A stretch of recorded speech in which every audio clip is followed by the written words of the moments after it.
About a decade ago, when I had taken a sabbatical from journalism and was trying my hand at the software services industry on the managerial side, we had a small project that we pitched for. Small project, small time client. But after the quotation went out, one of the first things that the customer told us was, I do not want any managers in my project. Do not add to my costs. So the way the quotation process works is you estimate what the customer wants, estimate the time it would take if you had so many people, junior resources, seniors, and even if it's a small project, you have at least a part-time project manager just to make sure that things are in control, they're not getting out of hand in terms of committed deadlines, etc. But that customer seemed very clear, saying, I'm a technologist myself, I'm going to get onto a call every day with a team that is in India. He happened to be based in the West at that time.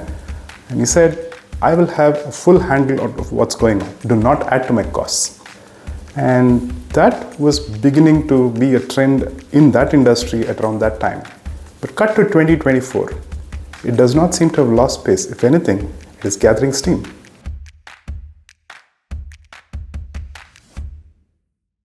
Hello and welcome back to Business Matters at the Hindu with me, K. Bharat Kumar. In 2016, in what is now a very popular piece, the Harvard Business Review published an article titled Excess Management is Costing the US $3 trillion per year. Authors Gary Hamel and Michel Zanini argued that at that point in time, the average for the American firm was one manager per 4.7 employees. They took a look at the best run companies in the US at that time and said if that figure could be improved for all of corporate America to one manager for 10 employees, then that would be ideal. In their words, it meant that at that time, it would free up 12.5 million employees to do other work that would be more creative and productive. With the maturing of technologies enabling automation, machine learning, and artificial intelligence, a lot of the mundane tasks that staff and organizations used to carry out do not need human intervention anymore. Back in 2020, research firm Gartner predicted by 2024, that is this year, 69% of all the jobs or tasks that managers carry out would be automated. We don't have an update yet from Gartner and we are very early in the year, but we will wait for an update from them. Now let's come to the time period that we live in. In January of this year, American logistics major UPS said that it would cut 12,000 manager jobs out of a total workforce of 85,000. Note the words, specifically job roles that have anything to do with a managerial profile. Also in January, Citigroup said that it would cut about 20,000 jobs. That was all across job profiles, but this was preceded by an earlier round late last year in November where it shaved off 10% of managerial roles. Increasingly, job cuts by American companies are targeting more and more of middle management roles. In the chart on your screens, data sourced by Bloomberg shows that over 5 years ended 2023, that percentage has grown from 19% to about 31%, while job losses among lower level staff have slipped from 74% to 53%. An analysis by Morgan Stanley also points to the use of the words operational efficiency in the US having hit the highest on record this earnings season. The Bloomberg report says the use of efficiency follows other euphemisms for laying off staff like streamlining and downsizing, but appears more pointed at middle managers because they have higher salaries and are usually not seen as contributing directly to a project, for example, by coding or making sales calls. In announcing his year of efficiency in 2023, Facebook owner Meta's Mark Zuckerberg is quoted by The Verge as having said in an all-hands meeting, I don't think you want a management structure where you have managers managing managers, managing managers, managing managers, managing the people who are doing the work. So, why are we citing all these examples and developments that are happening in the West? Because if a trend catches on in any corner of the globe, wherever else you're working in the world or in whichever other industry, it's bound to impact you if the perception is that it is creating results. So, if you're a middle-level manager whose main job is coordinating, mentoring, managing, making sure deadlines are met, even if you think you're adding great value, if the perception of your superiors is not that, what should you be doing?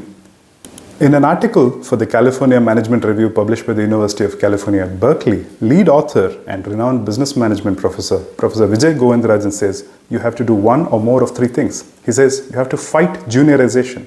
What is this term?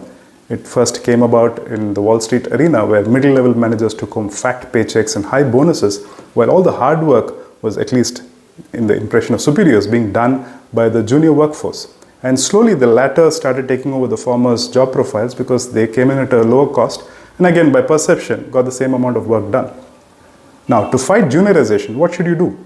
Professor Vijay Govindarajan points out that you, as a middle management person, employee, were promoted to this level because you were an excellent worker at one point in time.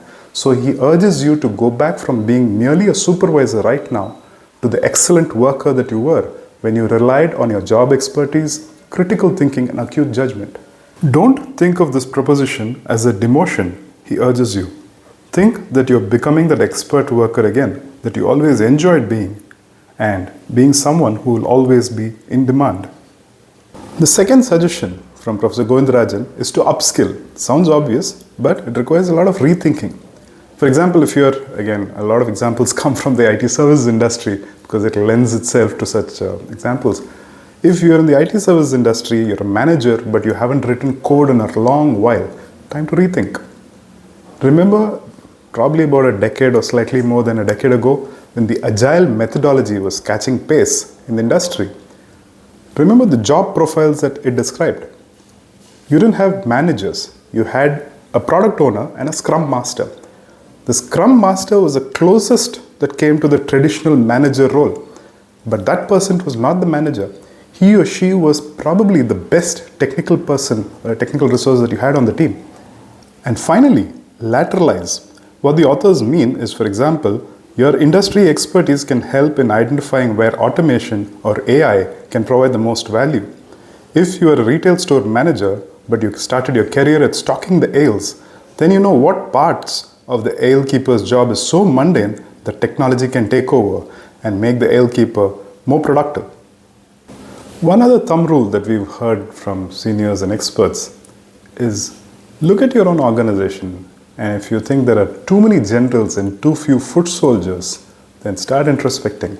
If you catch yourself in that group of generals, then asking yourself this question, what do you do in office, can actually help you identify which of those three suggestions that you need to take up from Professor Vijay Govindarajan. That brings us almost to the end of our episode today. By intent, we do not have anything for you from our Did You Know archives, but we urge you to share anything that you might know related to today's topic and post it in the comment section below.